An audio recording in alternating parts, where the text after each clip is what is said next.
Marley made a great quote where he said, people hate you for telling the truth and love you for telling lies. Yeah, absolutely. And so the truth is much more. You got to tell the approved of lie, make people feel good. Well, that happens. So, little Wayne's World. So, Doc, how's everything going? Everything's just going, man. Yeah. Life is cruising as always. Well, as you guys know, we have Dr. Kirk Parsley on the podcast, alum of Power Athlete Radio many, many times, local friend and training partner for Tex and myself. So wanted to jump on. Doc spoke this weekend at our Power Athlete Coaches Collective 2021. So we, if you guys follow us, you know we always have done the symposium. We've done the symposium for years, and then last year we didn't do it in the COVID environment, which gave us a chance to reboot it in a better time of year. Because December in Texas, you don't know what you're going to get. It might be 100 degrees or it might be negative 40. Yep. And raining. And raining. Either way, 100 or snow that first time. Well, we did have snow, and we've had rain. I mean, we've had some really inclement weather over the years. Remember when we were down at the Native and it poured rain so bad? Remember we were going to have for that. Yeah, we couldn't even couldn't auction the truck. yeah, like the whole the premiere event canceled. Too much rain. Yeah, we got screwed on that one. Kate actually pitched me an idea. We were talking to a bunch of charities, and there's a charity that what they do is they build a car and then they raffle the tickets off for like $100 a piece, and they're able to fund their charity for an entire year based off of that raffle. So she's like, "What do you guys think?" And I'm like, I don't know. And then I was looking at the cars they build. I'm like, is there a raffle for shitty pickup trucks? But there's an audience. Yeah.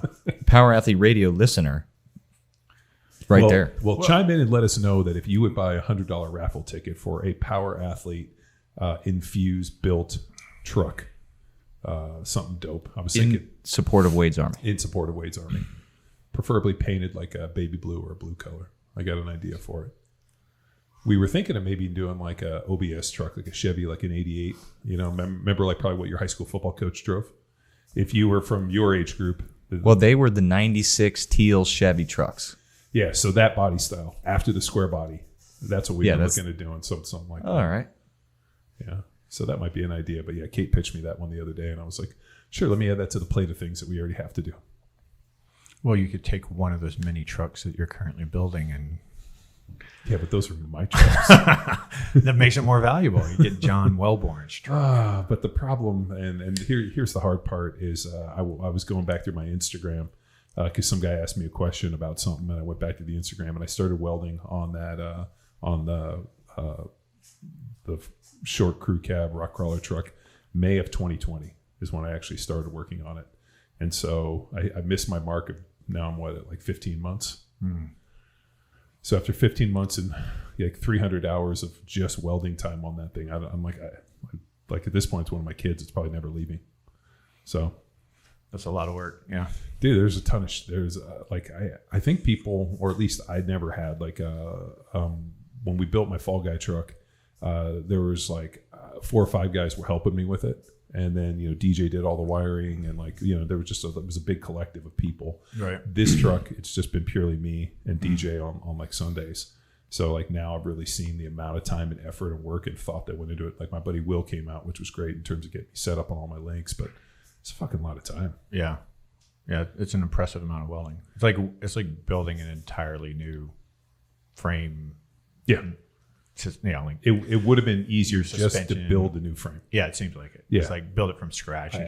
Well, and I have a buddy that designs all that stuff, and I remember when I hit him up on the idea, he sent me all the designs, and he's like, "Hey, dude, just take this, get the metal, and do all this. You'll save yourself months." Yeah. And I was like, no, I'll do it this way. And now I'm looking hindsight. I'm like, fuck, I should have did what he said. I should have just built a custom frame. Yeah. I mean, it's just so much work, but it's cool. It's been a very good learning process. But now you know. Well, now it's like I realize that everything is kind of graduated. So then you're like, oh, I've built these trucks. Now people are like, oh, can you build a staircase? I'm like, as a matter of fact, I can build you a fucking staircase. And that's actually... And it's what you did for the collective. Well, no, but what's funny is that staircase, we could pretty much take it off-roading and it would hold together. It's like got grade 8 bolts and 3/16 steel. I'm like, fuck this thing. As you remember, we were putting it up. I'm like, God damn it, could you made this out of lighter material? No. Nah, that would not be. Because we might have 50 people on a party on that thing. Oh, yeah. Yeah, dance party. Well, I was imagining like It'll tear down the beams before the, before the steel breaks. No, that thing's not fucking going anywhere. But I'm imagining when we finish the upstairs and we turn it into our lounge, because that's what we need, another lounge where we can have more drinks. We'll get a lot of people up in there. The brew with the crew. It's coming back. Yeah. Drinking with bros. Oh, Drinking bros. What's the other one? Well, they got drinking bros, but we're going to do. We're bros drinking. Yeah, bros. Yeah. And then we'll invite Dan Holloway over. I know I saw Dan the other day. perfect. And then what you have to do is line all the walls up there with like bunk beds, so that when everybody gets shit housed, they don't have to get DUIs. Bros sleeping? Like, yeah, something. Doc, you're a pretty good drinker. How many drinks does it take you to have to stay over? I literally have to try to get drunk. Like I can. My father's an alcoholic, so I got that gene. So I have the gene that it's called alcohol dehydrogenase that processes alcohol. And if you're the son of if you're the male son of an alcoholic, like 90% chance you have this gene, so you process alcohol twice as fast. Plus, it's on body mass, so I'm heavier than most guys, and I have that. So, like, I can't get drunk off beer or wine. I could drink that until like I just physically couldn't hold anymore. That won't get me drunk. But if I drink liquor, like I can get myself drunk. So you're saying we need to take him to Oktoberfest? Oh yeah. I need to wear Depends now though, because I can't handle the gluten of beer anymore since Rob fucked me over and got me to go paleo. Well, the beer in Germany, like if I drink beer here, I have issues. But when we're in Germany, the beer's different. Something's different. And all I know is the alcohol content was way through the roof. Still have issues, just not gut. Yeah. He's got to piss a lot. Yeah. But they also have these, like, I mean, what were they? They were legitimate 40-ounce beers. Oh, yeah. And there's more. So they special brew that. So there's more alcohol. Yeah. And then you get a bigger glass. Yeah. It's just. It was 20 euro. What's the outfit you have to wear? The Schlinger? Lederhosen. Lederhosen. There you go. So when Tex and I went, we were like, we were going to get the outfits, but we're like, does everybody wear them? And then we showed up and everybody was wearing them. And I was like, we should have got Lederhosen. We had bad intel from a local. Yeah. We should have just went all in. And then and then we were sitting there at this table and we were talking to these girls, and there was like a whole bunch of people, and the guy we were with, you remember, told the girl next to us he's married, and then she starts screaming at me, and I'm like, why are you screaming at me? And she's like screams at, was she Russian or something? She goes, you're married, and I'm like, okay, like what's the problem? And then I realized, I was like, oh, you thought that okay, yeah, no, it was really funny. So the dresses, they the taken ladies, there's a bow on one side and then single, so they know. But then I just don't remember which side. Yeah. You remember when that lady fell off the table? Remember, on her back and her dress went over her head, and she wasn't wearing any underwear, and she was probably in her 50s, like with her kids. And that we remember thinking, still that'll happen. This was she scarred those kids for life. Still struggling. Still got some trauma going on. She doesn't have that gene that you have. Yeah. The Germans are usually pretty reserved, except at Oktoberfest, where shit gets weird. Yeah. Yeah, we had a good time. Because we were partying with non-Germans. Well, I have been to Oktoberfest have you? once. Yeah. When I was with the submarine rescue unit and in the Navy, we traveled a lot, and we ended up over there for Oktoberfest one year. Dude, I think they're going to cancel it this year. Again? Yeah, my contacts in Germany have been hitting me up because I put it out there that I want to take the kids to Oktoberfest, and they're like, they think it's going to get canceled again, but 2022 they think that there's an opportunity for it. Well, we'll be there. The Europeans just seem way more concerned about this COVID thing. Well, look at the Australians. Shocking. They used to be like such a cool culture. Now, like, what a bunch of pussies. Well, I don't mean the Australians themselves, but their government, like. Well, I mean, shit, acting like total pussies. But I mean, here's the problem with the media. I don't know if what we're seeing is actually legitimate.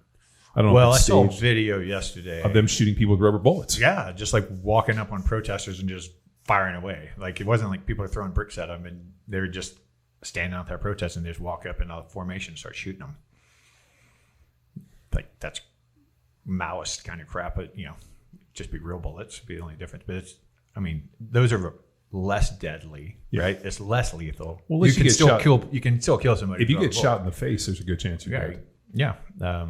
You can just there can be some unfortunate. I mean, you get shot in the neck, right?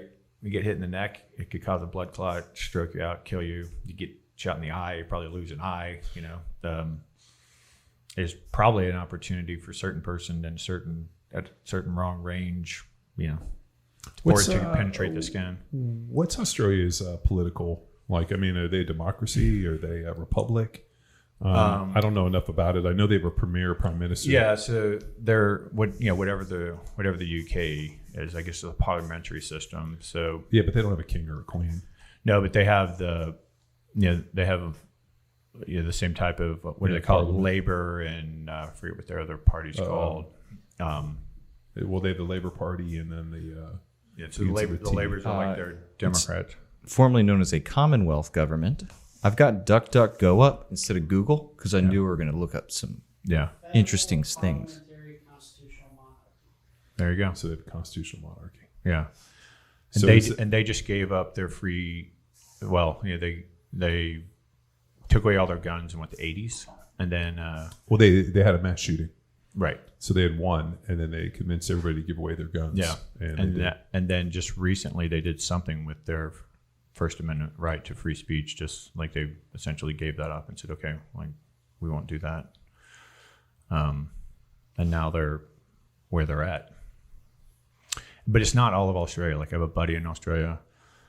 He's up in like the Gold Coast, and he's like, none of that shit's going on here. He's like, we walk back and forth to our friends' houses and go to the stores. And so where is that happening? Is it in I think Sydney? primarily Melbourne, but Sydney as well. But Melbourne, in my opinion, on my experience being there, it's kind of like the San Francisco of there, and then Sydney would be like the LA of there.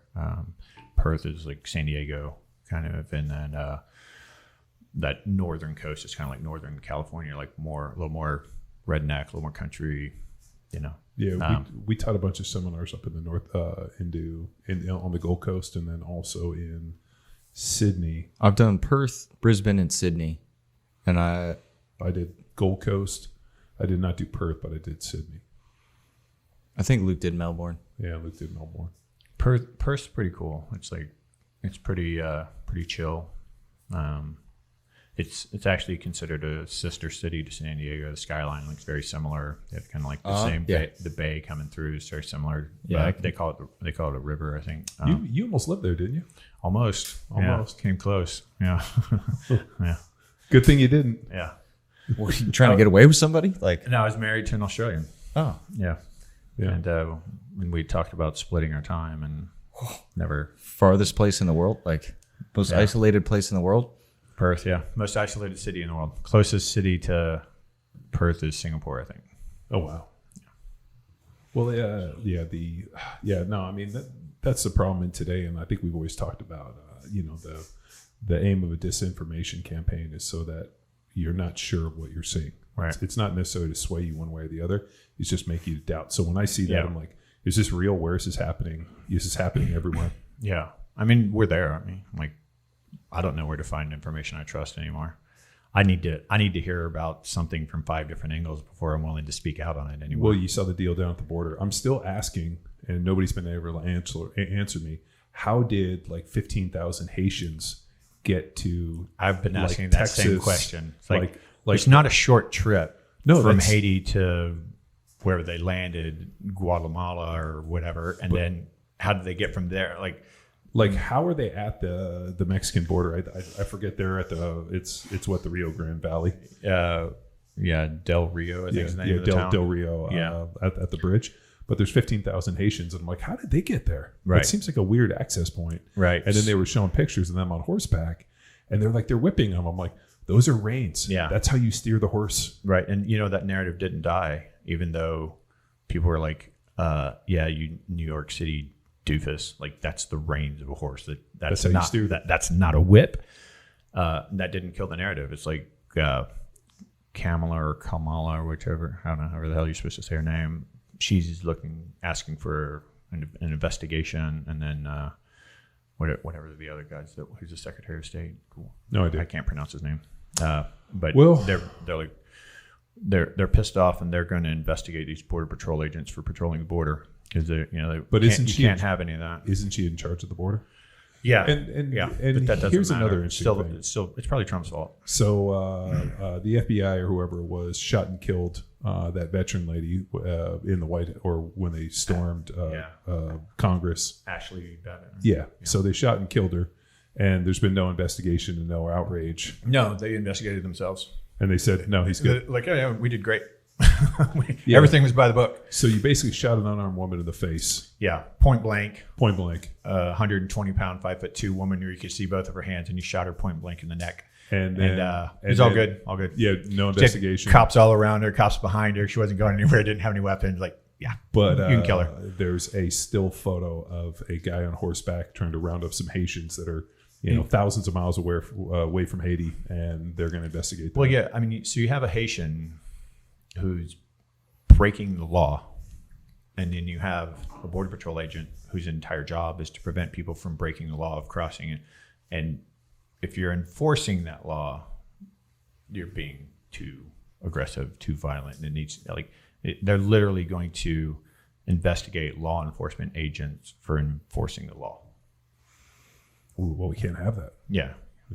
Well, that's true because they don't want to enforce border laws. I mean, whatever's going on at the southern border. I mean, here's the problem. I mean, we don't like the media's portrayal of it, and like you said, you got to see it from 5 axis. But I just saw an interview with Ted Cruz, who took a bunch of senators and congressmen and people down there to see it, right? And they were shooting like live video of it, right? And it's legitimately like the media doesn't want to actually report on what it is because it's a complete. It's a bad narrative for the Biden administration. So, is there really any good? Is there any good narrative? They've been carrying his water since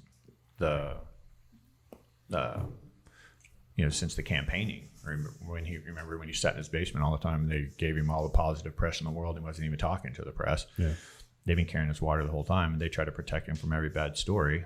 Well, and we know he's fucking demented. Like there's not a sane person on the planet who doesn't watch that guy and say like, I can watch this decay. I can see his face. I know that's dementia. As a doctor, and you are a medical doctor, so you have the ability to speak as an expert. Yeah. And we've gone through this. I mean, there's different stages of dementia that they look at. Right. I mean, those stages are.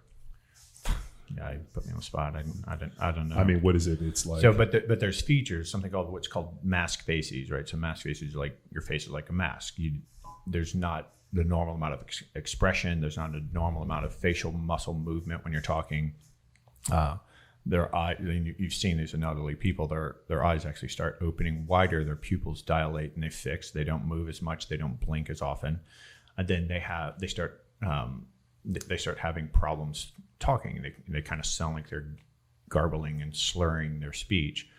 And you can just watch this happen. And you can go back to Biden a year ago, and he was starting that then. But you watch him talk now. It's like almost everything he says is slurred and garbled. I mean, it's very rare that he gets out a completely clear sentence. And you watch him talk, and he has a look like on his face like, oh my God, what's happening? And that's what demented patients look like, right? Yeah. And then even the way he walks, right? Now you can watch him and he kind of has like a shuffling gait, and his arms don't swing when he walks. Like that's all part of that neurological decline. And I don't say that to criticize him. Yeah. That's sad that that's sad. Elderly abuse. It is. It's elder abuse that they put that guy out there. And I've always been really pissed at his wife, thinking like, like why would you do that to your husband? Like let the dude go out with some dignity and just say, look, he's not ready for president. He can't be president. But then I've heard the thought, well, maybe they're so owned by China that it was like, hey, you're gonna make Biden president, and like everybody kind of has to because whatever, they have dirt on them, or I don't know. I mean, that's a lot of speculation. So through we always have some really interesting friends and some clandestine individuals, and a buddy that we know is friends with obviously the guys in the Secret Service. And one of the issues, because the comment came up, like you notice how they like cut things and rush them out, incontinence. Yeah, I've heard that too. They were like so like when they see something or they have I don't know if it's a sensor or whatever, but they know like because they don't want to have that the president wet himself on TV. Right. So when they cut it, and he's defecating on himself as well. Oh my God. So he doesn't have the ability to control, and so they're saying that like because they were like, well, they're trying to get him away from questions. They're like, no, they can't control himself. And Right. it's like when we went and saw Ozzy Osbourne at Ozfest, during the entire set, he kept dumping buckets of water on himself.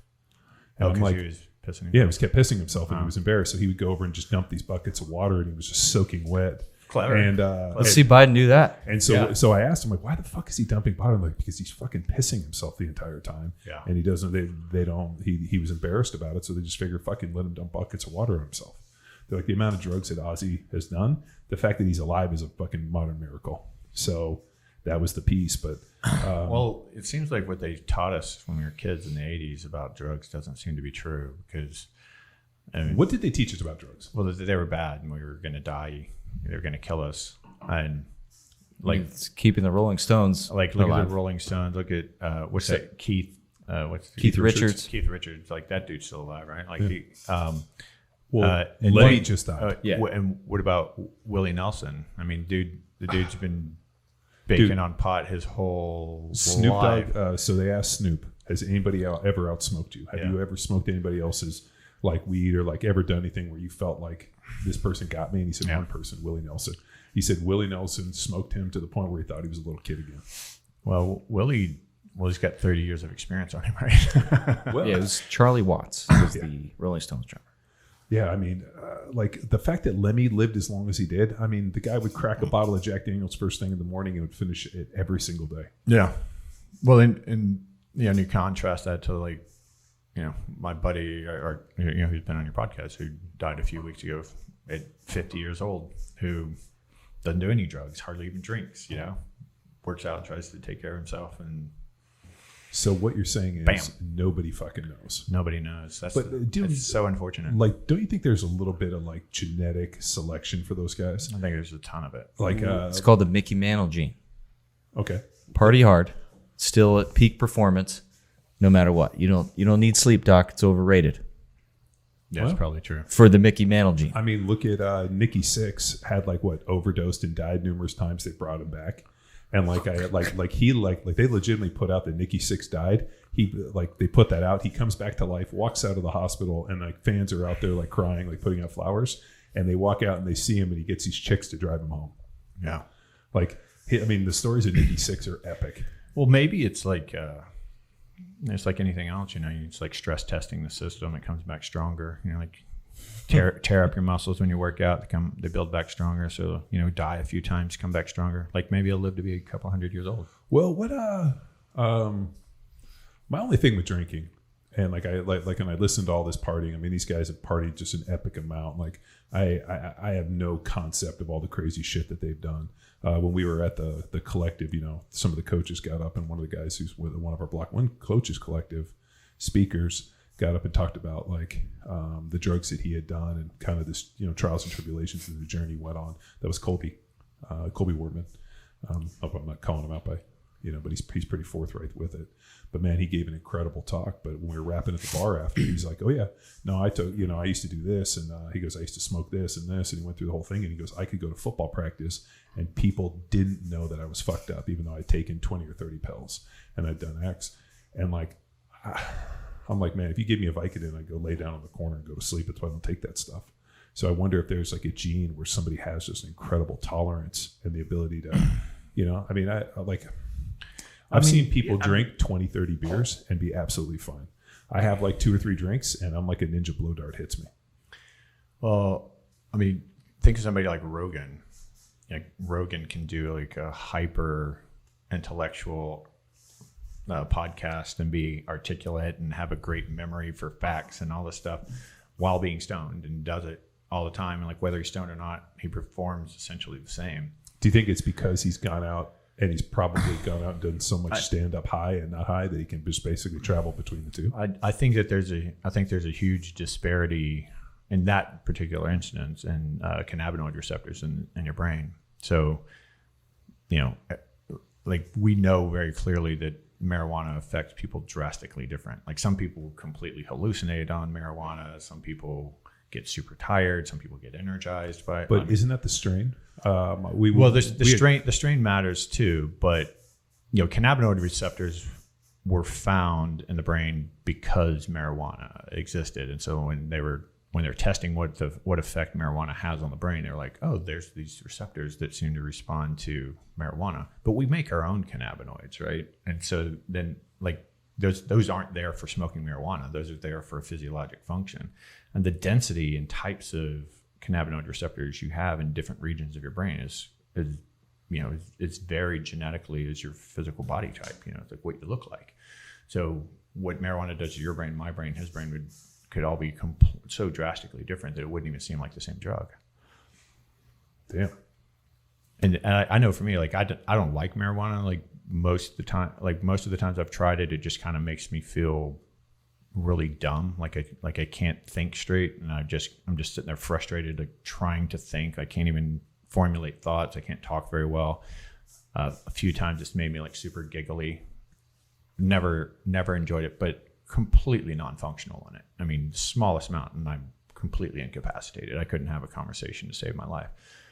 But then there's other people, like, in high school, those guys, the stoners didn't have a chance to build up lifelong resistance. Like they just started smoking pot, and they come to school and get straight A's and like work hard and get all their work done. It's like, I don't think I could write my name. I played with guys that smoked before every football game. Yeah. And they went out there and fucking crushed it. No. I can't.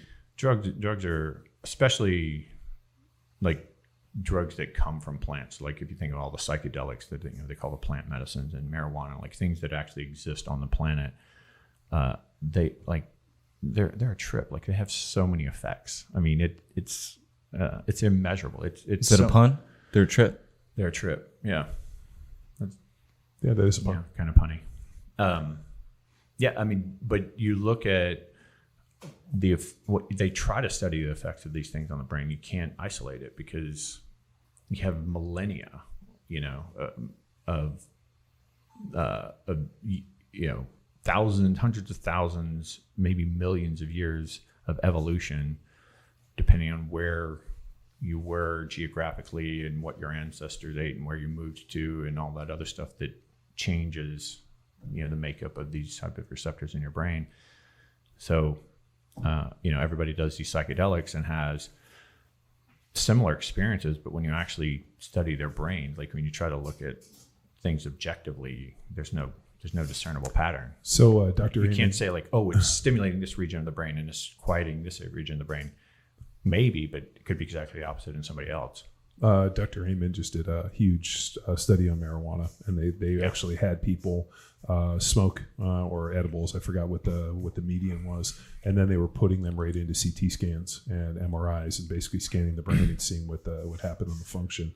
And they noticed universally decreased blood supply and blood flow. Those are SPECT scans that he does. SPECT SPECT scans, and they're looking deliberately at the blood flow.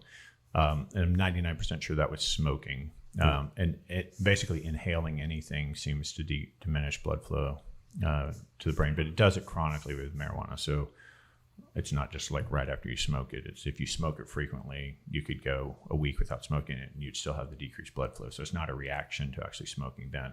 It's changing.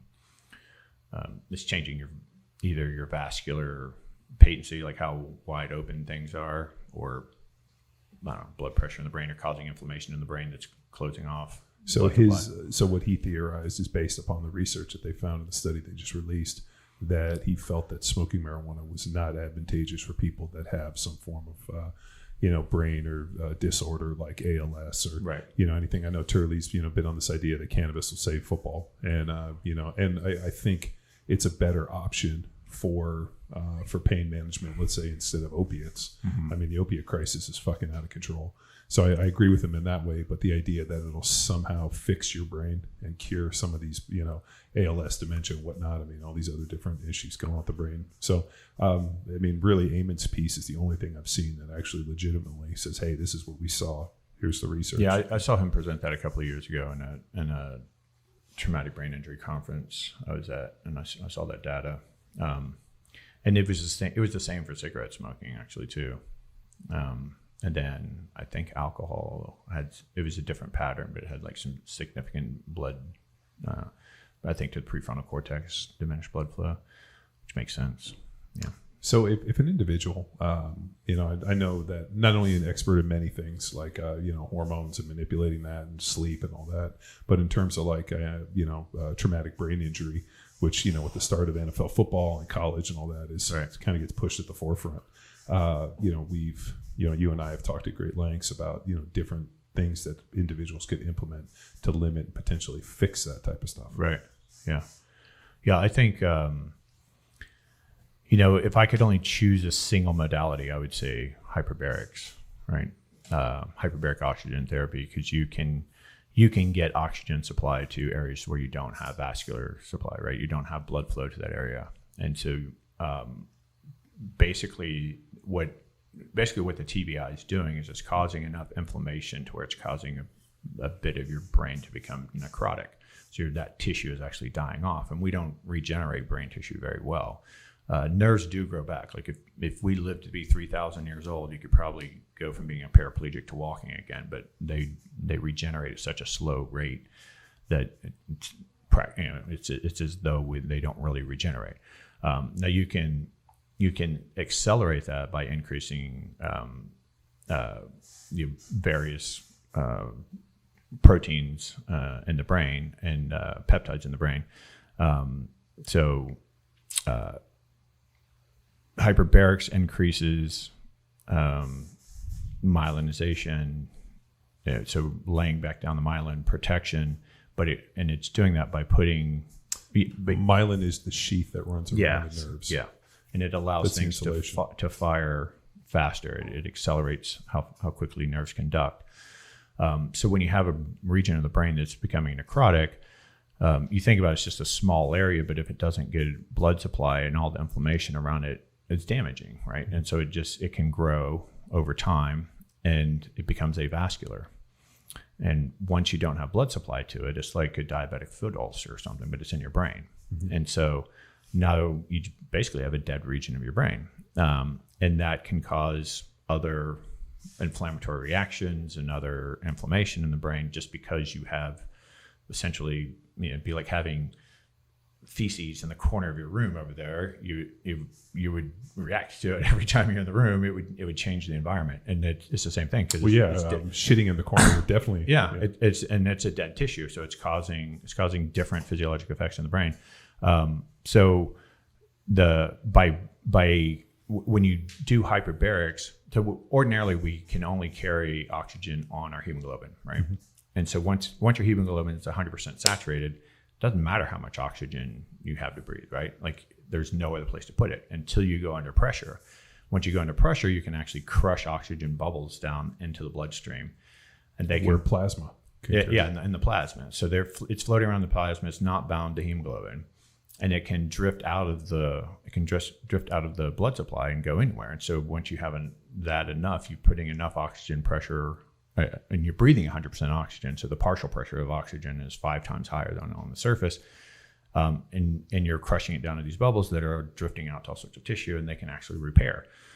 Now there is free radical oxidative damage, so you have to limit. There's a fine line. If you do too much of this, you can actually damage neurological tissue because of all the oxidation going on. But that would be my number one thing that I would say you should do. Number two, I'd say probably NAD. So NAD IV infusion. That increases BDNF as well, which is it once a week or a daily or? I would say probably weekly for most people. And usually you don't do NAD by itself. You're doing other things to replenish neurological tissue. The full spectrum IR saunas with all the way from near to far IR, and those have proven to be effective. I think I've been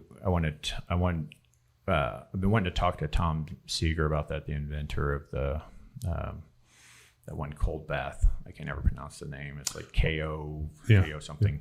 Rogan's got one now, and so they're big. But I talked to him when he was first launching, and we've talked about some of his anecdotal sort of experience with that. It looks like there's a good chance that does similar functions, can can increase BDNF. I think it's like a physiologic stress that's something our ancestors would have experienced that you can recover from without needing like rehab. So something like an ice bath, that's a hell of a physiologic stressor, and you can come out and you can recover by yourself. It looks, and things like HIIT training, that it's a physiologic stressor that you can recover from by yourself. You don't need rehab to recover from. Like these things tend to improve, blood supply, hormones, peptides, like inflammation, all these things that we know are at the base of Neolithic disease. And I mean, you can just keep going down the line. I mean, there's things that we know improve the function of the brain, but don't necessarily improve the rehabilitating and regenerating brain tissue. And that's a really hard thing to study. I mean, the reason, as you know, is like we're getting better with fMRIs. We have higher resolution, and now there's a I think it's a PET scan combined with an MRI or something, so they can watch the consumption of glucose in your brain while challenging you to do things, so they can actually look at brain function. So we're getting better at being able to tell, but it's still kind of like astronomy, where they're looking at changes in the sky because this dark spot's blocking that light spot. They can presume that they can't see the dark spot, but they can presume that this body's there, and that's kind of like what we're doing with the brain injuries. And that's why most of what we know is from the autopsies, right? Once NFL guys start shooting themselves in the chest, and the SEALs started shooting themselves in the chest too, and they're suiciding. And then you pull it out and you dissect the brain. You go, oh, okay, here's where all the damage is, and this is the pattern that's really common. We can't do that with imaging yet. How does that tau protein? Like, how does tau protein play into this? So the tau protein and the beta amyloid are both, they're both sort of inflammatory protective proteins. So it's like the reason you have a calcium score when you have atherosclerosis is atherosclerosis is inflammatory, right? So you have things that are wedging themselves in between the cracks of the sort of the tiles. It would be like where the grout of tile is of the tunnel that's your blood vessel. Things wedge themselves in there and they cause an inflammatory response. And then that inflammatory response can lay down fibrin, and it can bring in other inflammatory cells and all this other stuff, and you start getting an occlusion. But your body, or probably a better example most of your audience would know about is when you go see your GP and you get an X-ray or something, and they say you have a bone spur. Mm-hmm. Nobody builds a fucking bone spur. Like, why would your body go, oh, we're going to build a bone over here?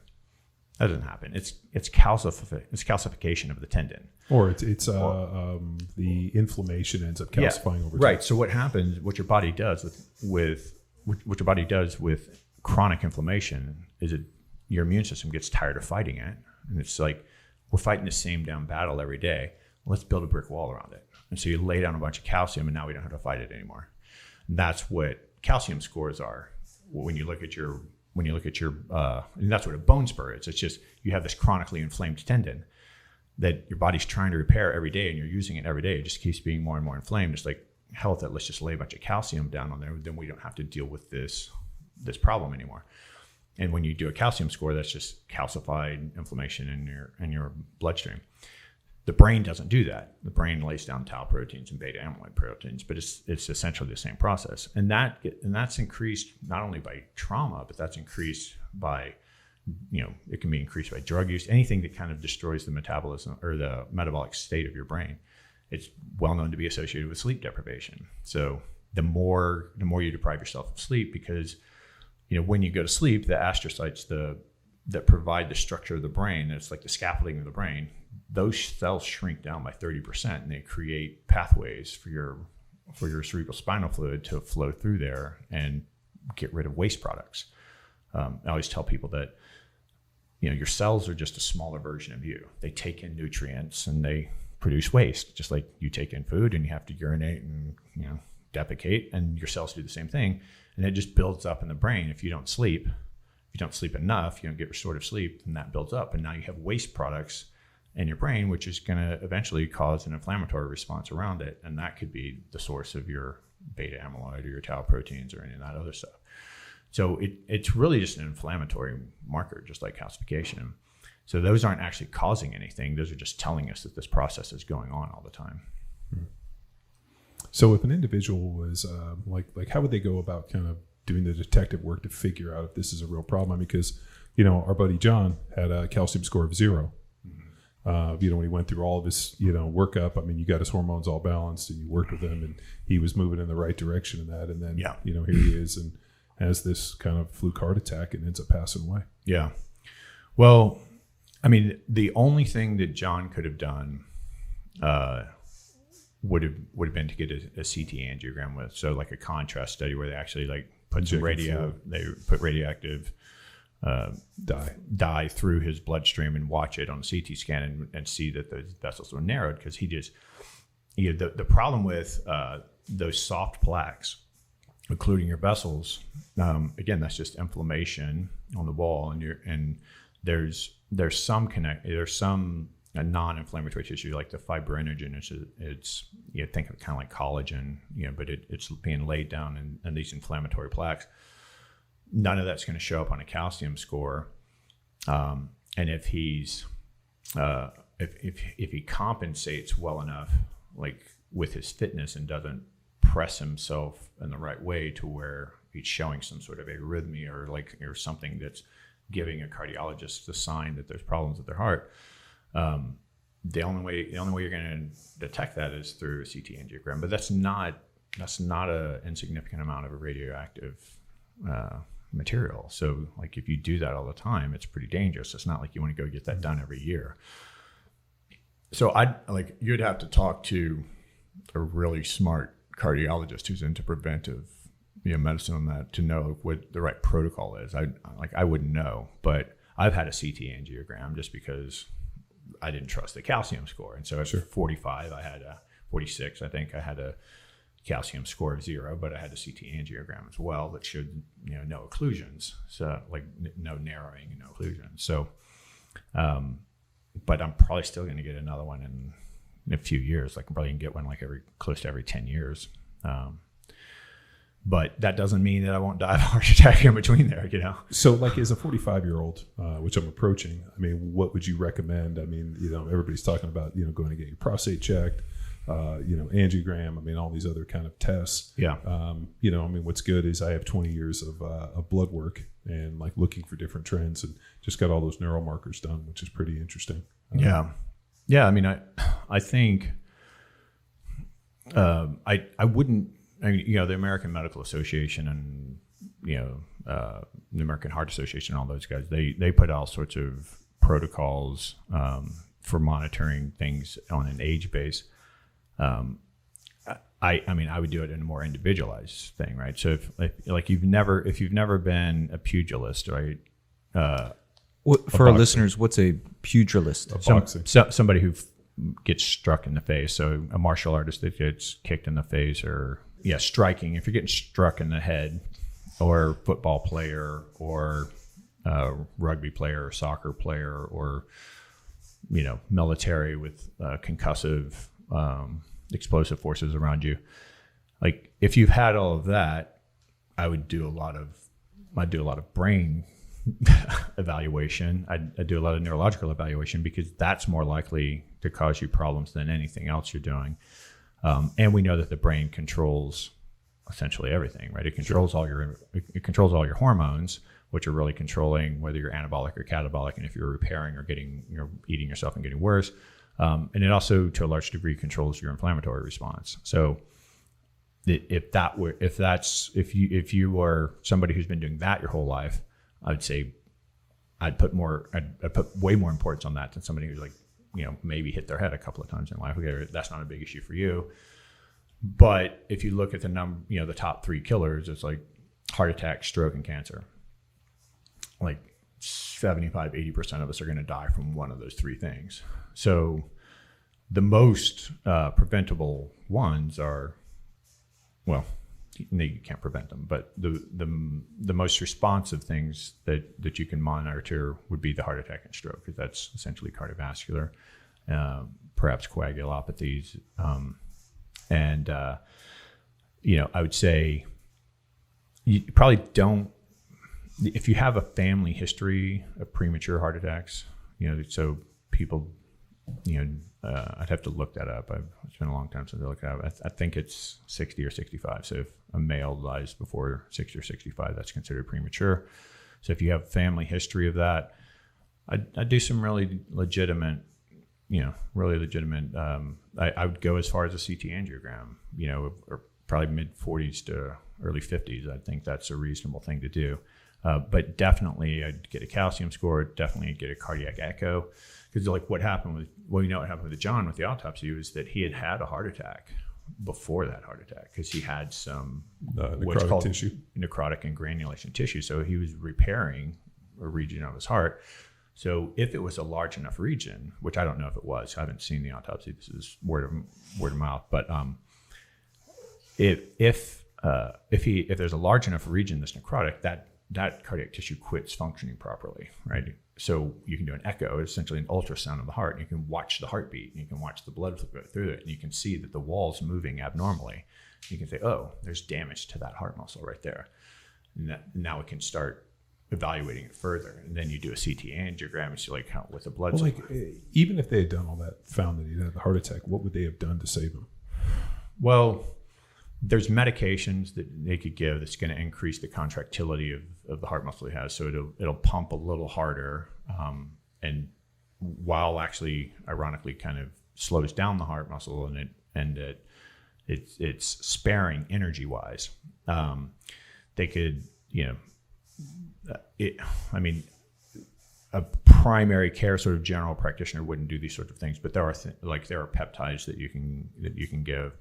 There's therapies that you can do that increase what you call collaterals. So you have major arteries that feed your heart tissue, and if those start getting occluded, you'll build smaller blood vessels around them. You can build all these small footpaths around it. So you think of having a major highway, but it gets blocked off, and you have a bunch of footpaths around it, and you can provide blood supply in a similar way.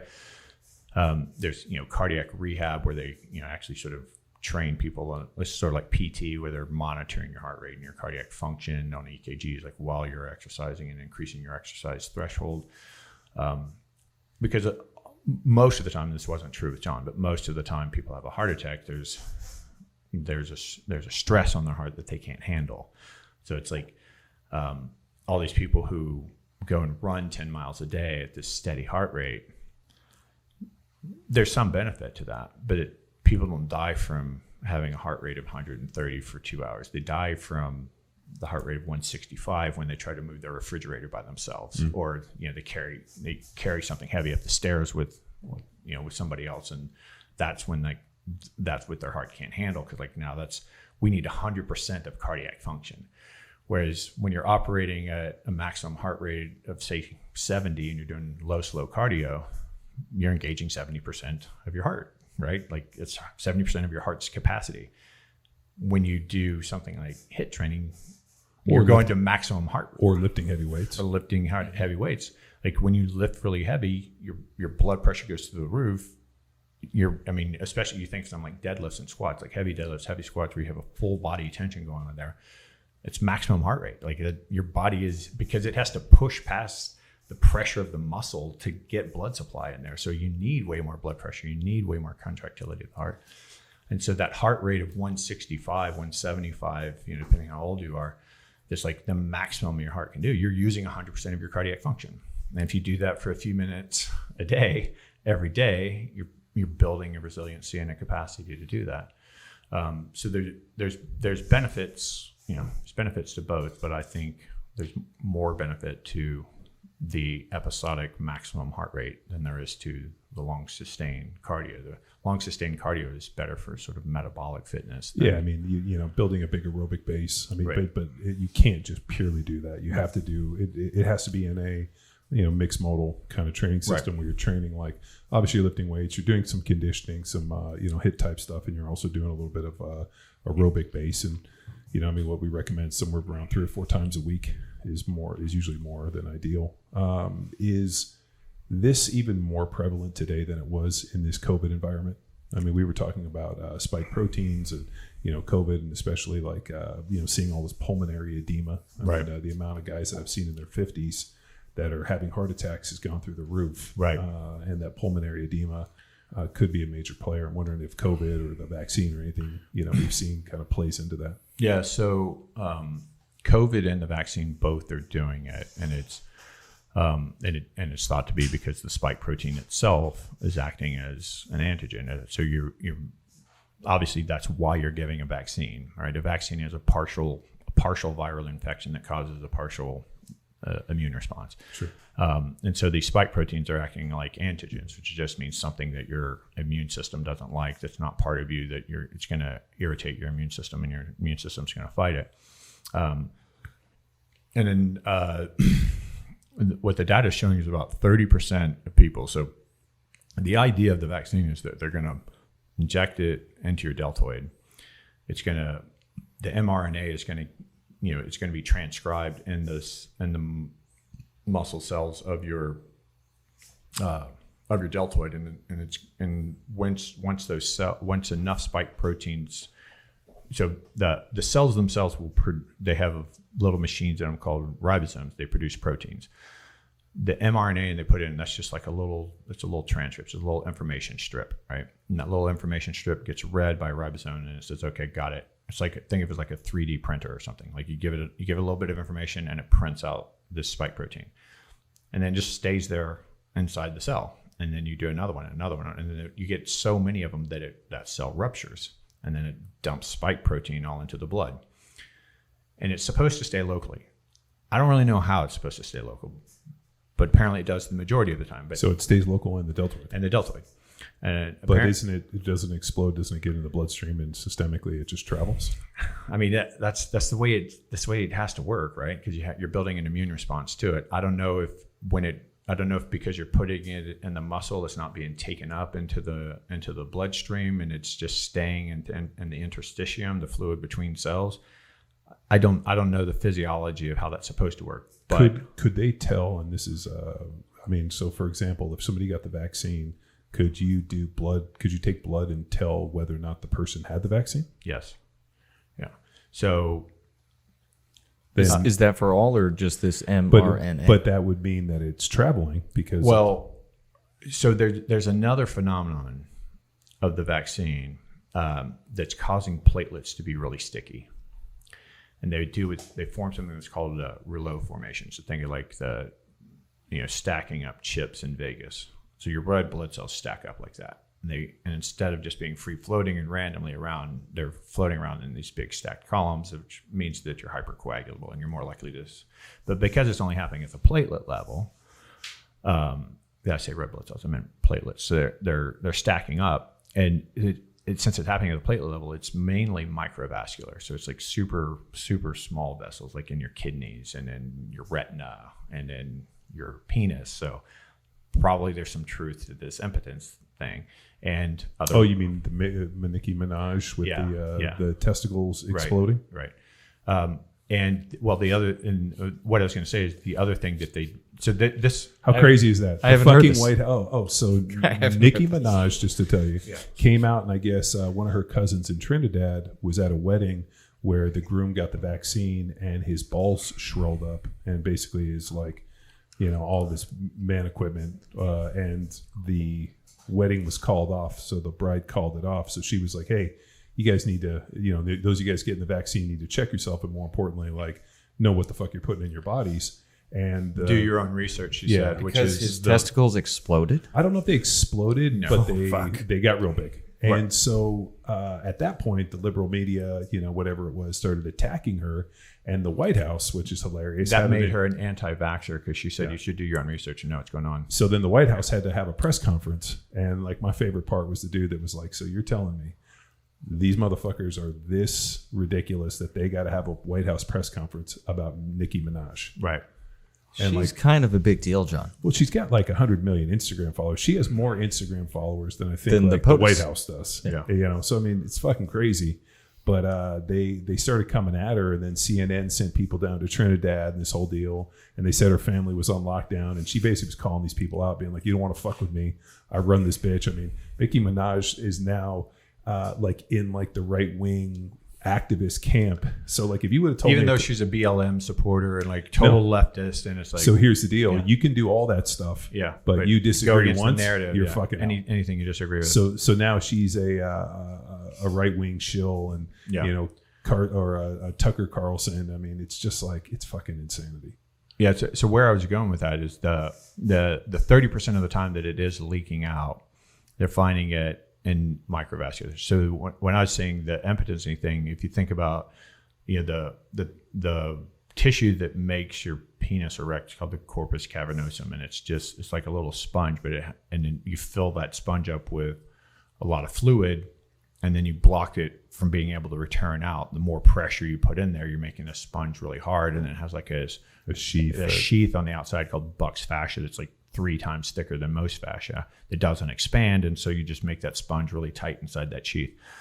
Well, if you can cause microvascular damage with these spike proteins, you could potentially cause microvascular damage and the corpus cavernosum itself and block the blood flow going in, or block the blood flow coming back out, causing priapism, which could damage your penis as well, right? But what they have found unequivocally is that when these spike proteins do get out, which they're the most recent data I've heard is around 30% of the time, it looks like it's leaking out to the entire body. Spike proteins are accumulating where you'd expect them to, with the microvascular. So in the kidneys, which you have, you know, because you're going down to a ton of capillaries that are, you know, balancing the salts in your blood with the plasma or the fluid of your blood, and like getting rid of the right amount of water, so that, you know, kidneys are crazy amount, like that's all they are, is essentially a bunch of little capillaries. And then adrenals, which also have a bunch of tiny capillaries, and ovaries and testicles, because ovaries and testicles essentially is the same organ.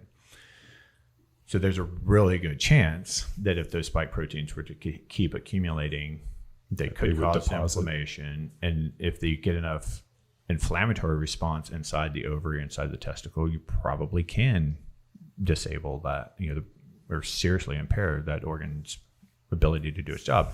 Now, how long is that going to last? Is that permanent, lifelong thing? You're going to completely destroy your ovaries and testicles if this happens to you? We don't know. But because we haven't done the research. Because we don't have the time. Well, we don't have the time. Right. Not enough time has passed. It's not that we don't have enough time in the day. And I tell people this all the time. It's like, developing a vaccine does not take a long time. It's done in weeks to months. You can develop a vaccine. They developed this current vaccine. Pfizer, you know, decoded it and figured out how to make the vaccine in like 2 or 3 days. It wasn't a big deal. It's like, the reason it takes so long is because you have to test it. You have to test it for efficacy, and you have to test it for safety. And it takes a long freaking time to figure out how safe it is. And that's why, you know, 30 or 40% of all drugs that get approved get pulled off the market eventually, because like, turned out to cause cancer, or turned out to cause blindness, or look at what was the anti-inflammatory Vioxx? Vioxx, yeah. So they used to hand out Vioxx like candy. Yeah, like this stuff's great, man. Like no stomach problems, no kidney problems, great. Dude, the effect. Like I distinctly remember people hoarding Vioxx, because once they took it off the market, it was like, I mean, guys had you know, tons of pills, and it was like they were rationing it. Because, dude, legitimately, you take Vioxx and you felt like $1 million. Right. I mean, you can take all the Aleve and Tylenol and everything. Vioxx was hands down the best, but it wasn't causing pulmonary edema as well, and people were dying from it. And then the other thing, the other place where you have a ton of capillaries is in the lungs, right? Because you have these little alveoli, these little air sacs, where you're getting down to this air sac that's so small that capillaries that wrap around it, that carry a single red blood cell at a time, you know, can go do a loop around this. That's how small these air sacs are. But you think about, you have billion of these little air sacs with all of these capillaries around them, and if that spike protein is causing inflammation and blocking off those capillaries, well, now it doesn't matter how much oxygen is inside that air sac. It can't get into the bloodstream. It can't get its oxygen from that air sac onto the red blood cell, because the red blood cell can't get down the capillaries because it's occluded. And then that leads to inflammation. And then you start leaking osmotically, you start leaking what's in the blood vessels into the air sac. And that's the pulmonary edema. And that's what's killing people. And they put people on ventilators. It's not doing any good because there's fluid in there, and you can't just pressurize and put more oxygen. You could run 100% oxygen in there if you wanted to. It's not going to do anything because it can't get to the red blood cell. So all they're trying to do is like use whatever part of the lungs is left that isn't edematous and put more pressure in there and hope that the immune response is going to kick in. So I forgot what the question was that got us on all of this, but Nicki Minaj. Yeah. Which is hilarious. Tex has been pecking on that. He can't believe that Nicki Minaj is now a right-wing. 158 million. 158 million Instagram followers. Don't even get me started on TikTok, John. How many does she have on TikTok? I don't know. Don't get me started because I don't know. Oh, okay. Isn't that amazing? Because it's not like we're a bunch of hillbillies, in the swamp in Louisiana. It's like we're pretty. Tech savvy guys that know a lot of people in the world. And I had no idea who Nicki Minaj was before this thing happened. You didn't know who Nicki Minaj was? Why was that? I have no idea who that is. I know Nicki Minaj because... Do your daughters listen to her? No, but I also, listen to... so when we wake up in the morning, my wife turns on the radio and it's like whatever, I don't know, like whatever the top music is. And Nicki Minaj has had a couple big songs. Guy. And so that's how I know who she is. And then I think I saw her, she was on, I forgot how, whatever. But the reason I remember her is she has like the weirdest looking body I've ever seen. Oh. Like to the point where like this wouldn't have existed. Like it's either plastic surgery or whatever it is, but it doesn't exist in nature because she couldn't like run from anything. Like her, like waist like this, hips like this, she's such a weird shape that I remember being like, she's built really, really interesting. Like to the point where like if something bad was chasing her, she ain't getting away.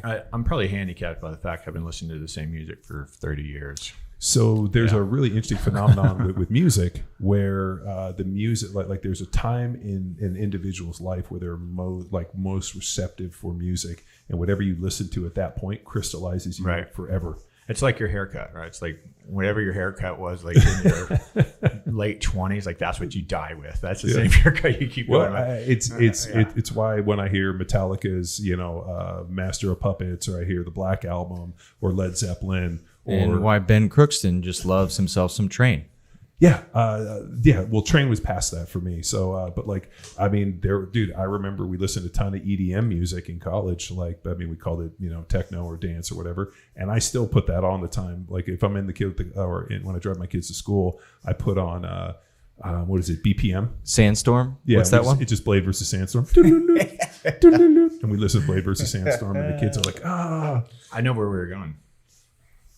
Is there more cardiac disease now during the that was the question. My question was, do you think that people, like we were talking about aerobic fitness and training, all the other side pieces, do you think that this is more front and center than it's ever been? Yeah. And here is the most concerning thing, and I just learned this yesterday. So you've probably all heard about the risk of myocarditis or myopericarditis, the inflammation of the heart in teenagers. Mm-hmm. So teenage males, 6 times more likely to get myocarditis or myopericarditis, which is just like the inflammation of the lining of the lining that lines the heart that can be inflamed, and you can actually get fluid in between the lining and the muscle itself, or you can get inflammation of the heart muscle. So that's the pericardium is lies next to it, and then there's the cardiac muscles.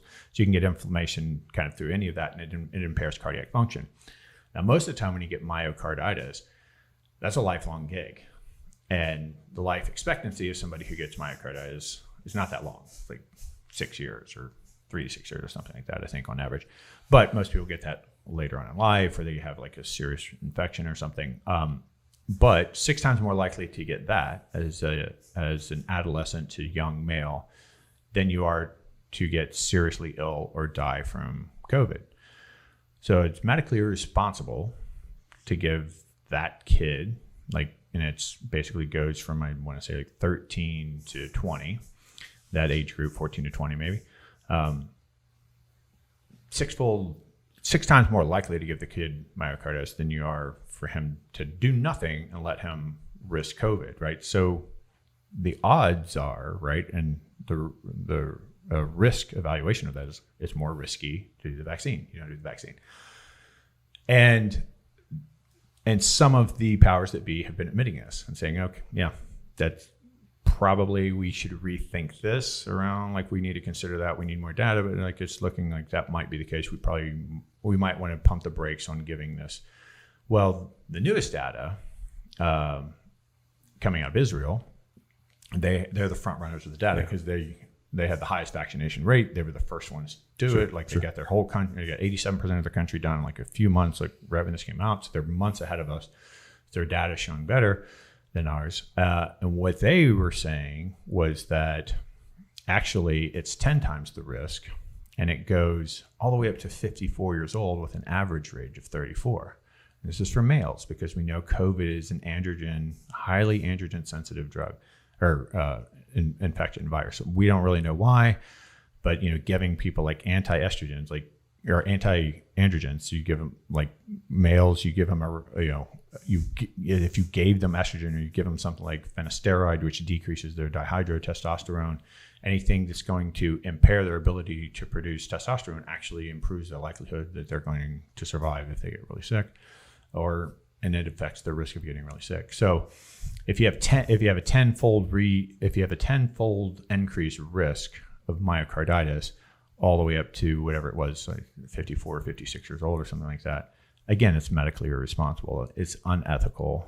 And 2 years ago, a year and a half ago, I would have lost my medical license, been successfully sued for millions of dollars, and possibly gone to jail for doing something like that. But now we're saying, no, you have to do it. Like we're forcing people to do that. This is the most concerning thing to me about the entire thing.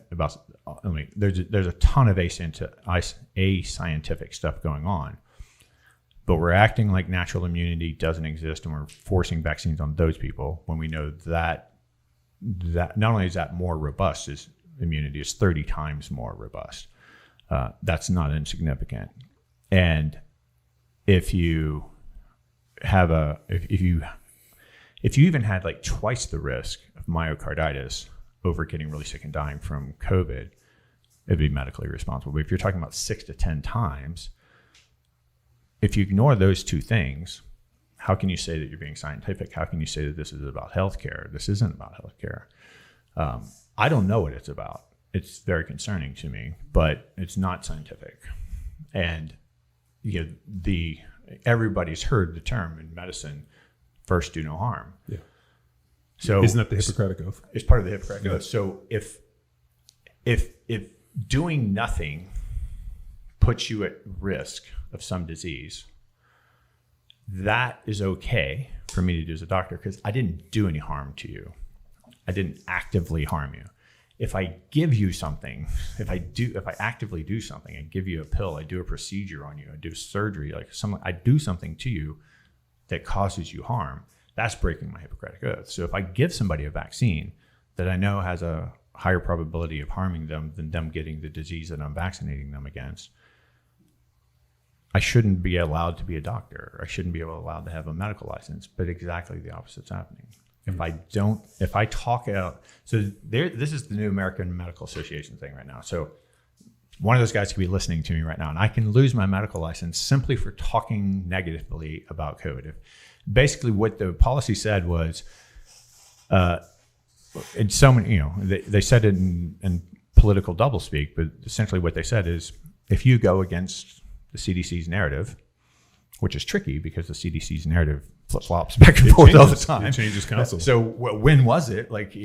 So at the time, if you go against their narrative at the time, they're basically saying that you can be, the legal term disbarred or debarred, but they're going to take away your medical license or take away your privileges or, whatever they're going to do. I'm 99% certain that I'll lose my California medical license for not getting vaccinated. But you don't live in California. I don't, but it's one of the licenses I hold. Oh. Okay. So there's different laws in different states about like how you can do virtual and telemedicine and all that other stuff. So explain this to me. Roe v. Wade happens, 50 plus years ago, 60 years ago. Right. And that really opens up the idea for my body, my choice. Right. Which, allowed people to, wherever you sit on the abortion debate, I believe that life, liberty, and the pursuit of happiness. 1973. 1973. Okay. So just under 50 years ago, 48 years ago. The idea that, my body, my choice was really the hallmark that came out of that decision for Roe v. Wade. As an individual, obviously as a man, like that's not something I necessarily like one-to-one, but, being involved in, this, having children. Well, you're 50% of the equation still. Well, I get it. You need two to dance. Yeah. But I mean, at the end of the day, like I believe, that America was created, life, liberty, and the pursuit of happiness. You have the right to live the life that you want. Right. And, whether or not I support abortion personally, I respect somebody's right. And I support your decision to make your own decisions. And if this is the decision that you want, right, then you know what, go and you make that decision. And, people all the time have to live with consequences of decisions. Right. The government is never going to nanny state you, and we weren't designed as a nanny state.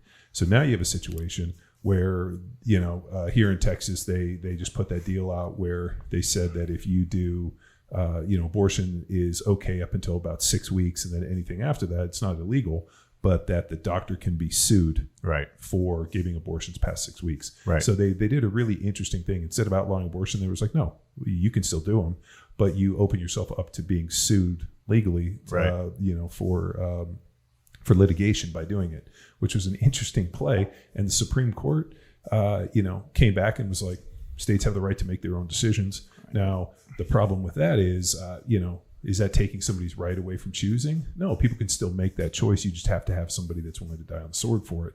But the long belabor point I'm getting to is if we stand on this side and say, hey, as adults, you get to make your own decisions. Roe v. Wade granted us the idea of my body, my choice. And now all of a sudden they're coming in and making vaccine mandates for something like this. I don't understand how they get that. That feels a bridge too far for me. I think it's even worse than that. And I'm, I'm kind of squishy on abortion. So like I don't have a hard stance either way, but I know the arguments from both sides, and the argument on the pro-life side is we're not demanding you do anything to your body, right? Like we aren't telling you what you do to your body. We're not concerned about your body. We're concerned about the other life inside of you. Sure. So, which is weird because, like, let's say I'm a drunk driver and I hit a woman who's pregnant and she dies and the baby dies, I get charged with 2 homicides. Right. Yeah. So what's amazing is that in the legal terms, that if like I'm a drunk driver and I hit a woman and she dies with a baby inside of her, I get 2 homicides. So therefore they declare it a life in that deal, right, but yet it's not declared a life within terms of abortion because the mother's making that decision. Well, and which just goes to show that like there's no level playing field on it. There's no consistency to the law whatsoever or the policies or like the most I think the most recent thing that I've heard that snapped my head back about abortion, when they were talking about the Texas law, they said, because the women are claiming, well, since the baby needs me to live, then it's technically a part of my body, that part. And so the argument was, okay, well, once it has a heartbeat, do you now have 2 hearts? Are you saying that you have 2 hearts? Because I can detect 2 heartbeats in your body. Sure. And then once it has fingers and toes, do you have 20 fingers and 20 toes? Like, no, I mean, that's a separate life. So that's why I say I'm squishy. It's like, well, before all that, when it's a conceptus and you're just talking about cells together and it's not really any kind of formation, I'm not really sure if that's a life, and if, it's potential life for sure. And so that I wouldn't, and definitely, like, I don't think if you get raped, you should have to deliver a baby because you got raped, right? Like that seems a bridge too far to me. But anyway, the argument being nobody's saying that you can't do what you want to your body. And in fact, we're not forcing you to do anything. We're telling you that you can't actively stop somebody else's heartbeat, because that is the definition of murder. So if I stop your heartbeat for whatever reason, I murdered you. Yeah. So if there's a which is like Dr. Kevorkian, right? He was helping those people with ethical. Right. They wanted to die, and like there's more, but like legally speaking, you stop somebody's heart purposefully, with their will, against their will, it's still considered murder. So the argument that that's my body, my choice, compared to my body, my choice is, I'm not going to allow you to stick something into me. I'm not going to allow you to put a substance into my body that I don't want into my body. Which is, that's a positive right. So I have a positive right. Is like the positive right is like, you can't do something to me. And but that's the like in the Nuremberg trials, like that was the like the Nuremberg laws. Like the first one is like, there's no you have to have my consent for medical. Right. Well, here's the other thing. I have to have your consent for anything as a doctor, right? I have to get your consent to do a physical on you, right? Like if I'm going to do any kind of procedure to you, if I'm going to inject you, if I'm going to give you meds, if I'm going to cut a mole off your body, I have to get a consent, and I have to tell you everything that could possibly go wrong. And if death is a possible consequence, I have to tell you that death is a possible consequence. For some reason, you don't have to do that with this experimental drug. Which has never been. I mean, we know it's never been FDA approved. They were able to get a emergency exemption for that because, and this is the interesting. They are saying it's FDA approved now. No, it's not emergency authorization anymore. It's just like a few weeks ago. It's like it's FDA approved. No, and I thought it was to extend the emergency exemption. It wasn't FDA approved. They came out and they said that would be better. I hope. Well, I hope you're right. They came out and they said it. But that was untrue. So what they were trying to do was continue to get it. Extend the emergency authorization. But the only way that they can get that is if there's nothing on the books that can treat COVID. Right. So if there was have a viable treatment option. Yeah. If there's no viable treatment option, they can get emergency exemption, which is exactly the opposite. What if you go to look at what the frontline doctors are doing? Right. And there was that one article in the Lancet which got retracted because a bunch of doctors and statisticians, whatever, looked into it and said, this data looks a little fishy. Can you give us more information? Turns out they couldn't. It was supposedly a study of 40,000 people or something. They couldn't produce a single patient. They couldn't say, they didn't have a single data point where it said this came from here. So they retracted that article. That was the one and only article that was anti-hydroxychloroquine. Every other study, with which there's hundreds of studies now, has shown hydroxychloroquine to be helpful. Well, you saw I forwarded the one in India with ivermectin, where India was getting their butts absolutely kicked, right. And then they started giving ivermectin emergency packets, and they've completely reversed it. And there's a recent study, I can't remember. I heard it on a podcast. I don't have this study in my head, but this brilliant physician, McCollun, McCollun, something like that. McCollun, super brilliant medical school professor, 650 publications, very smart guy. He was presenting a bunch of data on it, and there's the ivermectin trial, the most recent ivermectin trial, which was several thousands of people. I want to say it was it was a lot of people, and they did a randomized trial, and just you get the treatment, you don't get the treatment. Ivermectin early on, see what happens. The ivermectin group had a reduced hospitalization by 87%. They also had it in Peru where what was it, like 13-fold? Yeah. Where they were giving ivermectin, it was down. They stopped giving it. New president comes in, and they had 13-fold. That's right. Yeah, right. I mean, so it's pretty interesting. I mean, and the other thing is like the natural immunity. There are areas of India when India was getting destroyed by the Delta variant. There are areas of India that they didn't have any medical services, and they never got them. And so essentially everybody got infected, and now they don't have any COVID. Like everybody got infected. Whoever's going to die died. That was it. And now, None. Zero. Well, no one in the hospital. No positive They also my Indian doctor friend, we were texting back and forth. He said that they single-handedly had the most aggressive vaccination policy in the world. He said they were able to go from like absolutely getting destroyed to like 80% of their entire population being vaccinated in a really short amount of time. So I don't know how that plays into it, but I know they were, because I forwarded him that thing on ivermectin. He goes, yeah, they were in such a terrible situation that they took the shotgun approach and just were trying anything. Right. Well, so Israel's data is the most recent data. So I want to say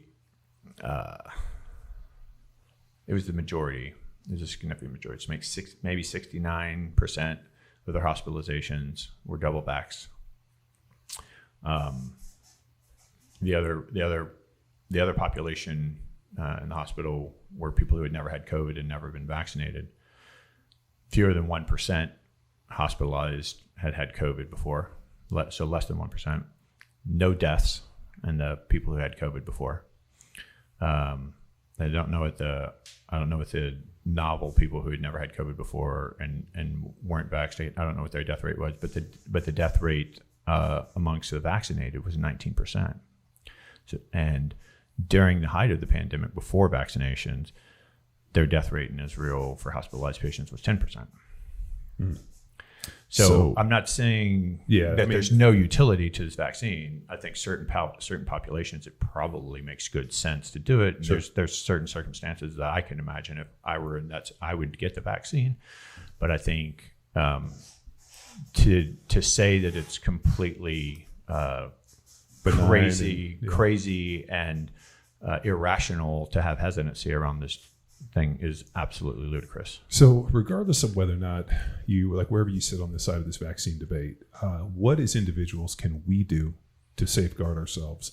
Like sleep, drinking water, making sure, micronutrients are up to date. I'm just wondering, like aerobic, I mean, are we pretty much on par with what this podcast is about in terms of like being your strongest, healthiest version of yourself, so that if something comes knocking on your door, whether it be a bad guy or COVID, right, you have the ability to fight it off with a strong immune system or a strong shoulder? Yeah, I mean, it's like any other type of resiliency. Evolutionarily, by definition, this is the best machine that millions of years of evolution could produce, right? But it produced it under certain circumstances, which we don't adhere to anymore. So the closer you're approximating that. Yeah. So eating what your ancestors ate and moving and exercising like your ancestors did, sleeping like they did with the sun as the cue. Yeah, of course, this isn't realistic. You can't do that in day-to-day life. But I don't know about you, man. The minute it starts getting dark, I start yelling at the kids to brush their teeth. You can approximate it, and like different people's lifestyles are different, right? So like I have some clients, I say, here's the ideal, and they can bump right up against it. And I have others who are, here's the ideal. I go, well, this is reality. This is as far as I can go because I have this. I have kids that go to school in the morning, and I'm the only one who can get them up. And like, so I have to do this, and I have to work till that. And like, I work night shift, and that's my livelihood. Not, so there are people who can't live the ideal, and you do your best to compensate against that. But sleep is the foundation for the exercise, for the nutrition, and for the stress mitigation. Like you have to keep your stress hormones low. Being stressed out impairs your immune system more than anything.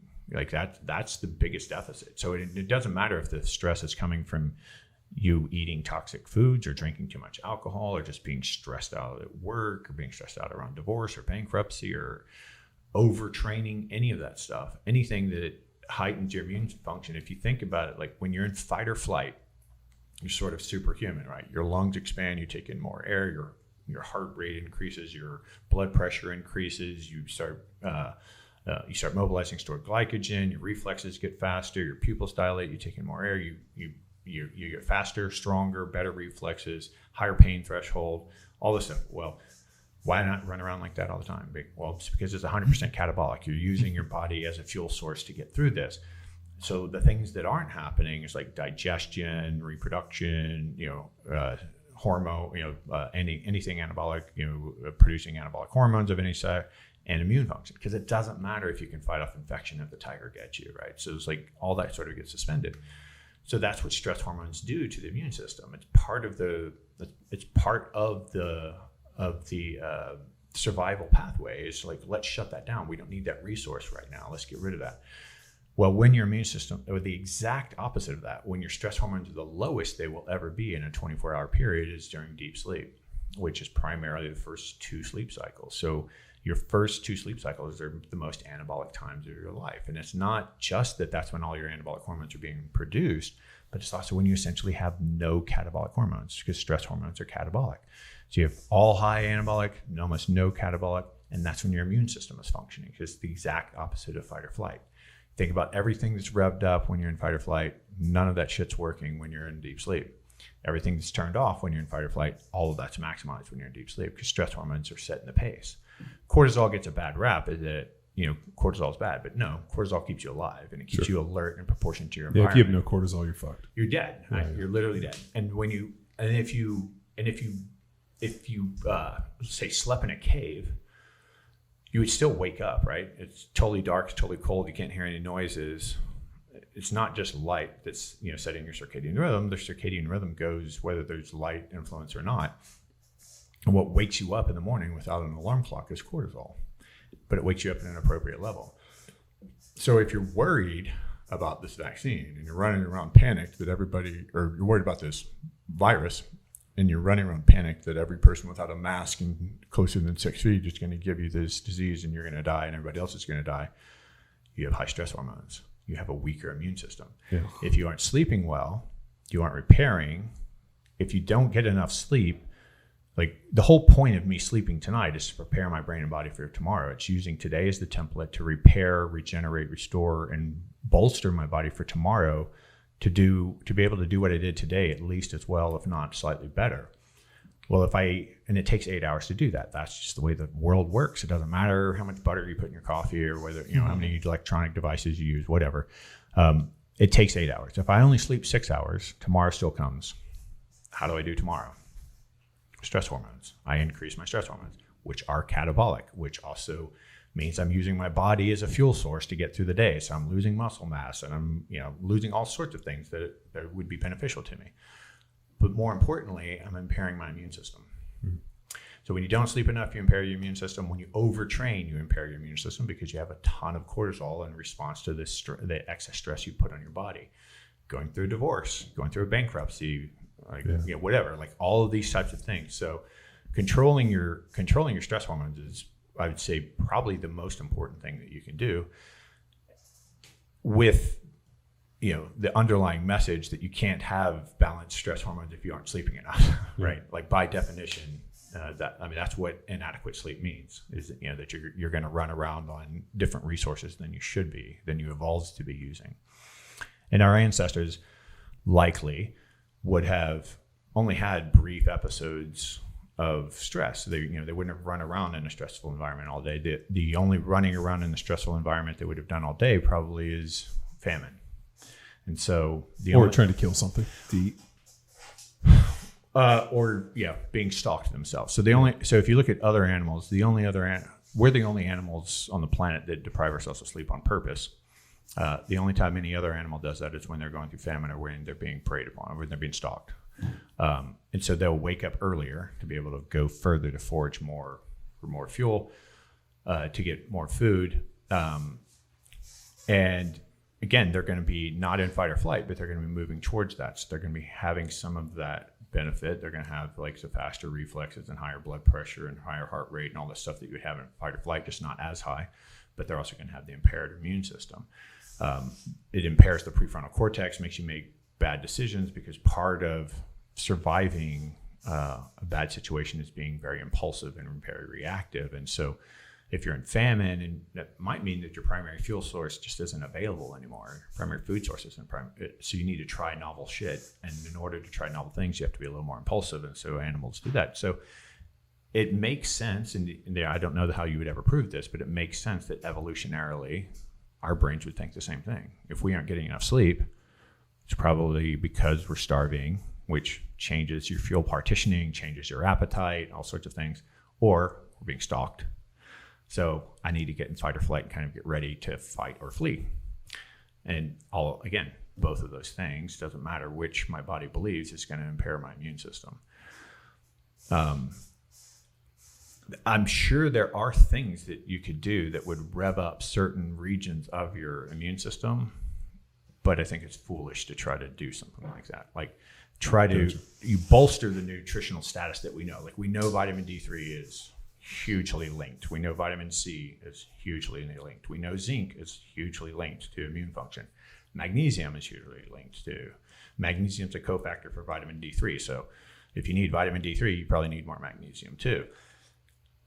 But again, this is just sort of metabolic health. If I looked at micronutrient health, I'd say like same thing, whether COVID existed or not, you'd need to be in the same place. Eat foods that your body was designed to eat. If you eat food that's antigenic, you eat stuff that your body's not designed to eat, or your body has a reaction to, that's an immune response, right? That's all it is. So if I eat something that irritates my gut, my immune system attacks it. It causes inflammation in my gut, it causes leaky gut, all this other stuff. Leaky gut then causes even more immune system rush. So now part of the resources that I need to prevent me from getting COVID or to fight off COVID is now going to my gut because I decided I wanted to eat pizza. Damn. Yeah. So pizza, COVID, no bueno. No bueno. And wine and all that nonsense. Well, I mean, I think, everything in moderation, right? Even moderation in moderation. Well, I mean, that's true. I mean, but like we've talked about, look at like Dr. Michael Rose's talk at AHS about the fruit flies. I mean, as you age, you have to get back to your ancestral diet. And I'll tell you, I really believe that. Like, yeah. I mean, that's probably one of the smarter dudes on the planet talking about something where, here's his research and you can shoot holes in any way you can. But at the end of the day, it really makes sense why people are like, man, I ate like this and I felt fine. All of a sudden I hit a certain age and no longer can I digest it. I'm having these issues. And I really think, probably that returning to our ancestral diet is probably about the sharpest deal I've heard. Well, I mean, if you look at the complexity at a molecular, hormonal, cellular level of any life on this planet, but especially human, I mean, we're probably the most complex animal in this. You look at the complexity of all that. You look at the complexity of the immune system. There are thousands of chemical signalers involved in that, right? There are dozens of cells. There's all sorts of hormones involved. Anything anabolic, anything catabolic, like all hormonally driven, like micronutrients matter, everything matters. So we don't truly have any systems. Like everything is playing off of everything else. This evolved over millions of years. We talk about the world's only 6,000 years old. Right. Okay. So thousands of years. It's a super complex system that, there's a reason why people can have an entire career studying one molecule because it's that damn complex, right? How does it interact with everything else in different regions of your body under different circumstances? The context matters as much as the molecule. All these things, like the pH of the blood, while that molecule changes, the shape of that molecule changes how that molecule, like it's so damn complex. There's no way that anybody is anywhere close to understanding all of it. So why not just try to say, well, small steps at a time, all of these systems got together to make this one complex thing. Why don't I just do what got this thing here, right? By definition, this is the best body that this planet could produce for me. Like, why don't I do what got me here? That has to be smarter than thinking, you're 35, 45 years old and you've been studying textbooks for 20 years and you're like, oh, I got it. I'm we were smarter. We were talking about this. Like I can do better. I can do better. Like the arrogance of, like look at the expanse of time and then, 30, 40 years, I got this whole thing fucking hacked and figured out. Yeah. I know what to do. I can do better than the innate immune system, pretty good, but I know how to do a little better. Like I'm going to, whatever, put this probe up my butt, wear these glasses, put a certain light on me. Like, I don't know, whatever their gimmicks are. Sound like Dave Asprey. Ruiz asked me one time if I ever messed with sleep deprivation, staying up like 18 hours at a time. And I'm like, no, this is ridiculous. We did that a little bit in college. That's yeah. Was that practicing sleep no deprivation we or having a good time? No, it's just the fact that we had a lot of work to do and we had a practice schedule. And like there was like like you have to do X amount of work to be able to graduate and do well. You have sleep, and then you have all this football stuff and classes and the whole deal. And like the problem is that the sleep just started with doing this, and I got into this idea. Like I think I've told you, Doc. I had this thing called the sleep bank, where if I like took, if I didn't sleep enough, I could like sleep like 18 hours on a Sunday, which doesn't, it doesn't work. I mean, all the research doesn't support it, but at the time I was like, hey, I only slept 4 hours the last 4 nights. So technically I'm deficient by X amount. Now what I'm basically going to do is I'm going to try to sleep for 20 hours on a Sunday to basically fill my bank account back up. It doesn't work completely, but it does help. It definitely does help. So say we put on a 3-day clinic and we bust our ass and then we're only getting 5 to 6 hours sleep. What's the makeup time? Is it even worth it? So we don't. So that's something we call debt. We call sleep debt, and then we say that you've paid back your sleep debt or you're sleep adapted when you can go to bed about the same time every night, wake up about the same time every day without an alarm clock, without any external stimuli whatsoever. You can do this and consistently, and you will feel good when you wake up. And that period is close to about 8 hours. That's what all the research has shown. That would be completely sleep adapted. You've paid back your sleep debt. However, you cause some damage, right? You damaged yourself a little bit when you caused the sleep deficit. So think of it like overtraining. The contract you're born into is like it takes 8 hours to recover from 16 hours of being awake. When you're younger, you're more resilient to that. Sure. Just like you're more resilient to overtraining, right? So when you're younger, you can overtrain and not suffer as badly, but you're still overtraining. And if you overtrain for like 6 months and then you go, oh, I'm overtraining and I'm going to back off and I'm going to get smarter. Well, you did some damage. Like how much damage did you do? I don't know. Like, are you going to repair 100%? Probably not 100%, maybe 99%, maybe 90%. Yeah, but then we have the Keith Richards phenomenon and Nikki Sixx and these guys where they're basically, freebasing, mainlining heroin. And I guarantee they are not out doing any aerobic based work. I guarantee they're not eating. Yeah, but they're not doing any of this stuff. But we have to discern now. Outliers. Right now we have to discern between survival and health, though, right? Like, are you healthy? Are you doing well? Or are you just surviving? I doubt Keith Richards is like robustly healthy. You think he's just up there and he's like, this heroin's keeping me alive? I think he's just like making it through every day, trying to get what joy he can out of it. I can't imagine he's too high functioning. At this point, though, he's just staying alive just to prove everybody wrong. Because when Keith Richards dies, people are going to be like, see, Keith Richards died. He died at 200. Yeah. He freeze-dried himself. I mean, he might be staying alive out of spite. Yeah. I'll tell you, anger will fucking keep a lot of people. People have survived a long time out of anger. Yeah. I mean, it's a powerful motivator. Yeah. It's as people start to age, I'm always like, well, you're a little too angry to die. Well, honestly, like, this, the misinformation and fear mongering around COVID pisses me off, and it causes me to work a little bit harder. It's like, 78, by the way. Keith Richards. Oh, I thought he was like in his fucking 90s. Well, He's a vampire. He can't. So he hasn't outperformed Willie yet because Willie's into his 80s. I thought Willie was in his 90s. He might be in his 90s. Yeah, he's close 88. to 90. Yeah. It's kind of morbid, but I went to one of his concerts like 2 years ago, and I was like, it'd be kind of cool if he died, and like I guess he's the last Willie Nelson concert. You're like, I was at the concert. I was at the last one 88, when he died on stage. Dude, my favorite Willie Nelson story was he didn't pay any taxes, and the IRS came in and just took everything from him. They took his guitars, his buses, his house, took everything from him. Yeah, because that's totally fair. And one of his fans basically went to the IRS and stroked him a check and said, give him back his shit. And just wrote a check, and they gave him back everything. And then when they asked him why, he's like, money I have, Willie Nelson I don't. And you know what? You're not taking Willie Nelson from me. And so like one of his fans just fucking wrote a check to the IRS. And it's like, how much is he owe? Here it is. Yeah. And they basically gave him back all the shit. And he was like the way he said, his money I have, Willie I don't. So we're going to make sure that Willie Nelson stays. I mean, that to me is like a legacy in having badass fans. Yeah.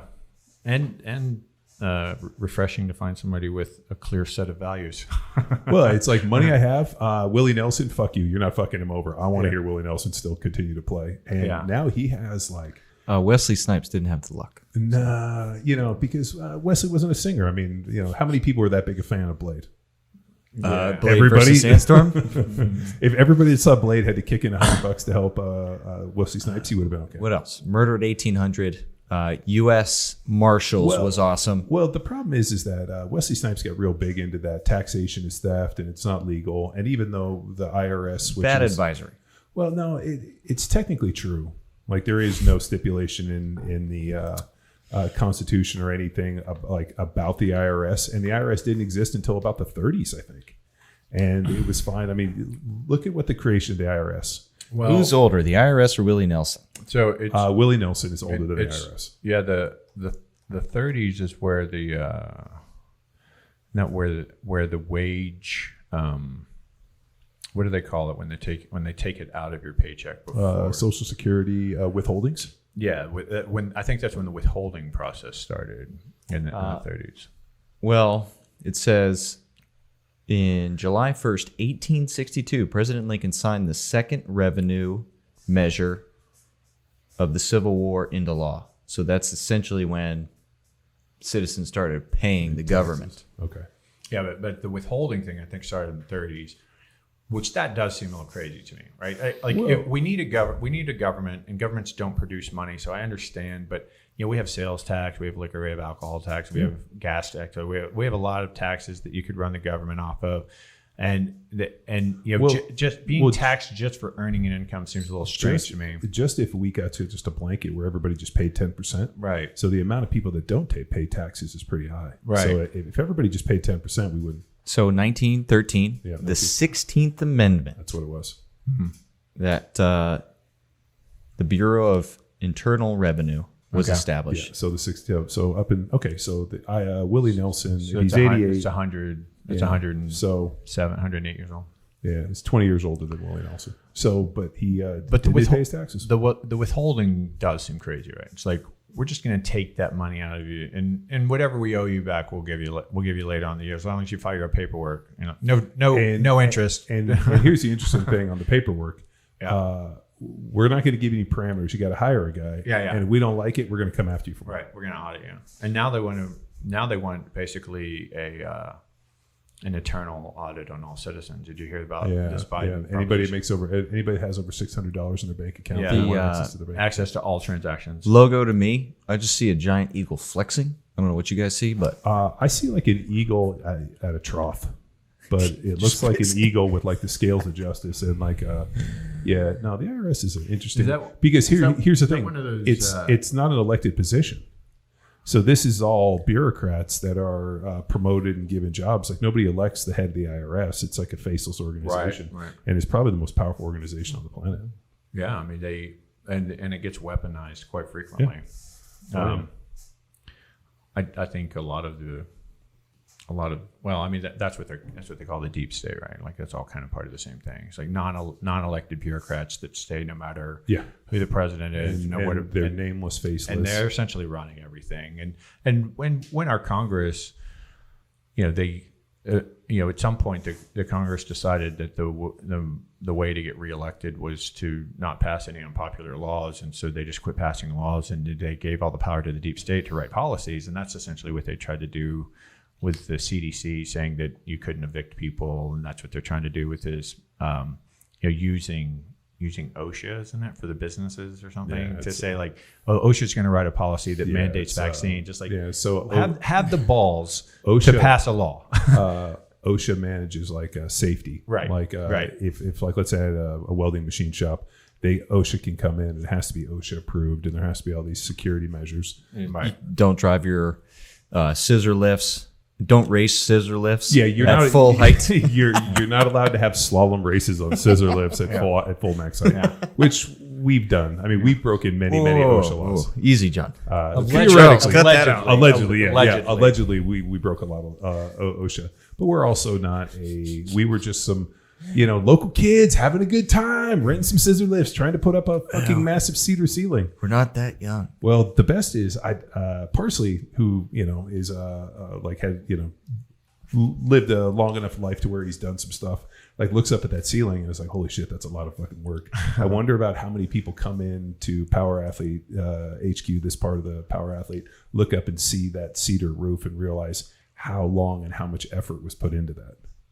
No one. No, because people look up and they're like, well, it's a wood building. Oh, it's probably there. And then they don't realize sturdy. That was 3 weeks of planing. Do you remember like the piles of sawdust that were like 8 feet tall from just planing every piece of that, cutting it to piece, and then 3 weeks on a scissor lift with a nail gun? That's a lot of work.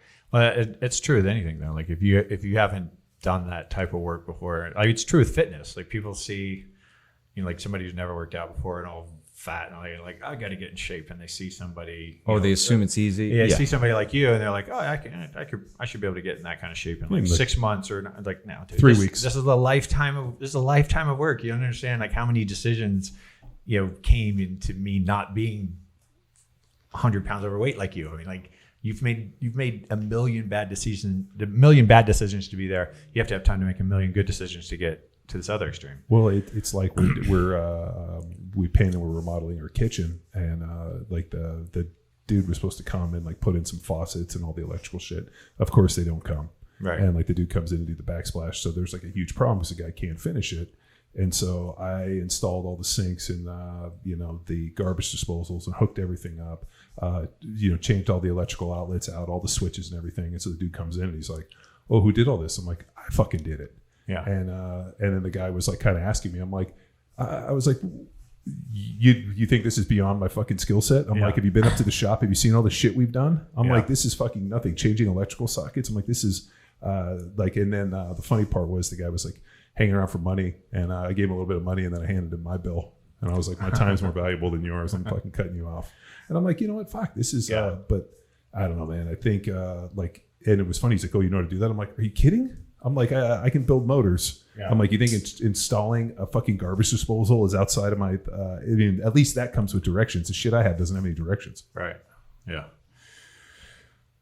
The sad reality is that all the tradesmen are going away. Crappy. Like what's wild? Most of the trades that I need, like when I've owned houses, like I'm renting now, but when I've owned houses and I've needed work done, 90% of the time I hire somebody to do it. They do such a crappy job, I end up redoing it. And I'm like, why should I be better at your job than you are? Well, but that's because of college. It's the push for college, and all the trades have gone away. Well, think about when I got a quote for our ceiling, it was $40,000. Yeah. And that was when I was like, we're going to take 3 weeks off and we'll just get it done. And we did. Right. Just like the staircase. When I drew the plans out, sent it to a couple people.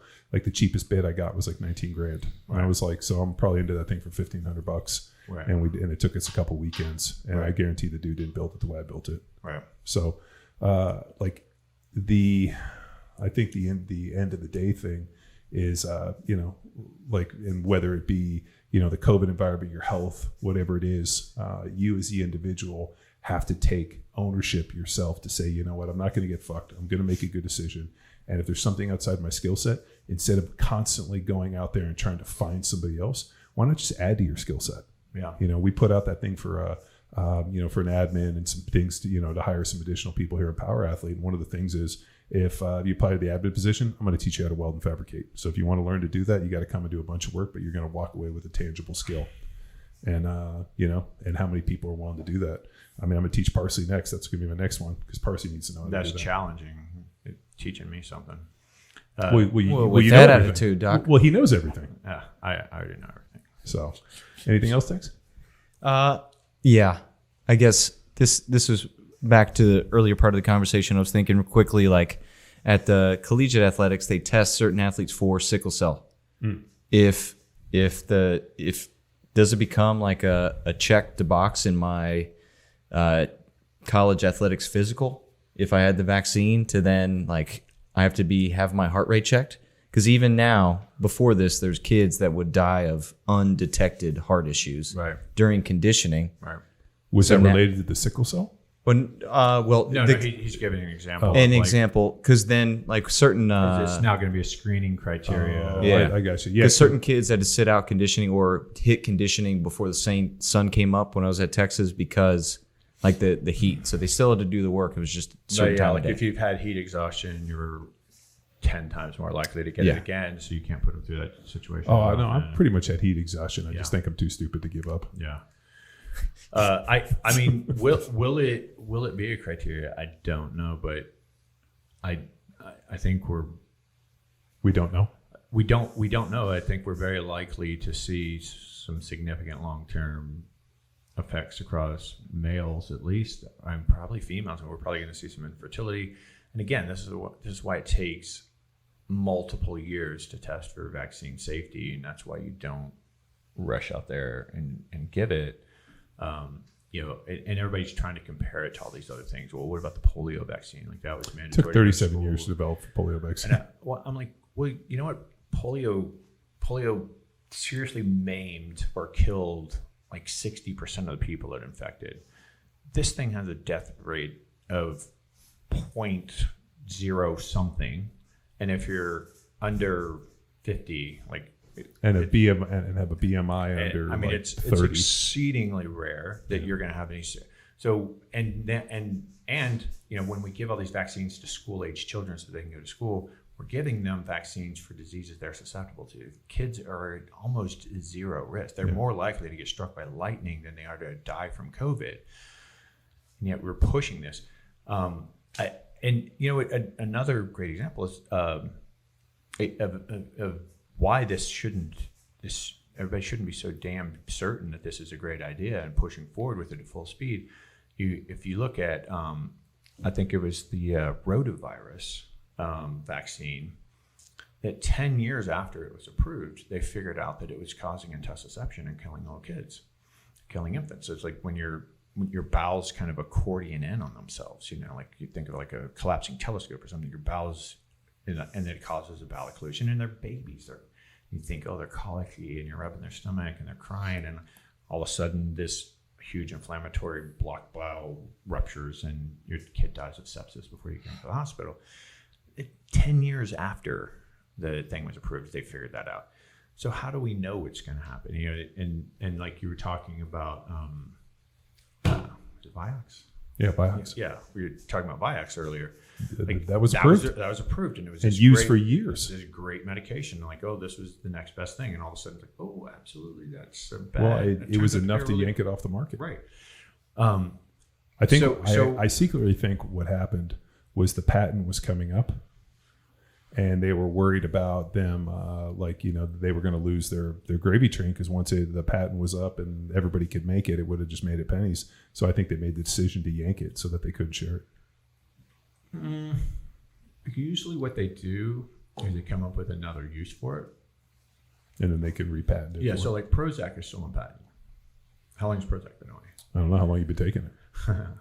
So what's Prozac? Prozac those pills you take every morning that help you be happy. That was the original. The antidepressant. It was the original SSRI. So it was the original antidepressant that works through that mechanism. Tex, how do you know how Prozac is? It's like a butt of a joke. Like, hey, did you take your Prozac today?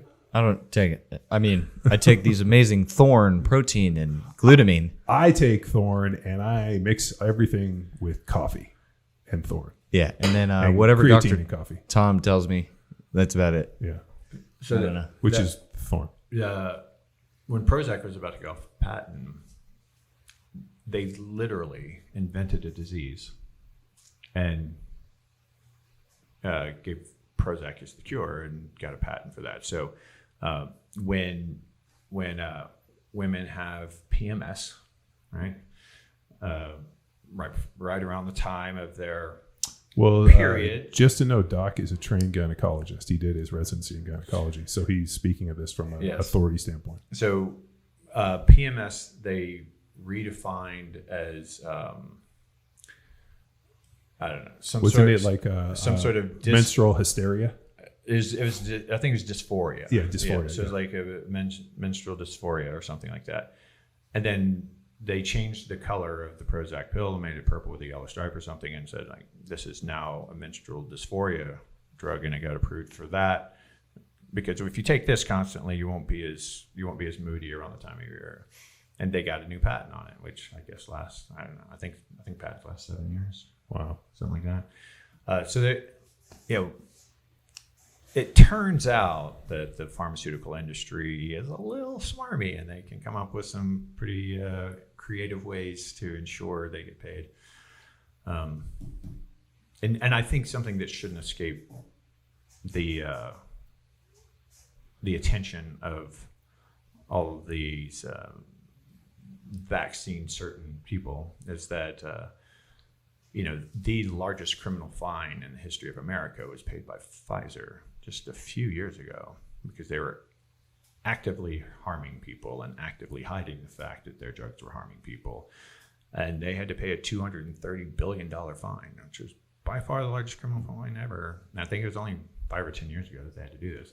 And now we're supposed to be like, oh, Pfizer's saving everybody's life. Like, take this thing. Like, this is the best thing ever.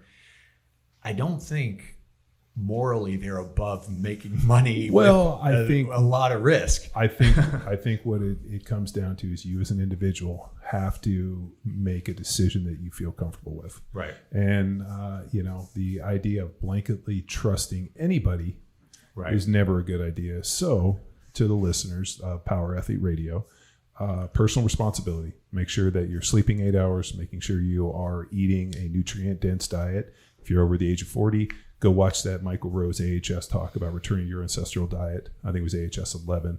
Excellent. So looking and returning back to the ancestral diet, making sure you're doing some form of lifting weights, some form of metabolic conditioning that looks like HIIT, and some aerobic-based training, like if on our training programs like Grindstone, Jack Street, Field Strong, Hammer, Lean and Able, they all follow a very, very similar template.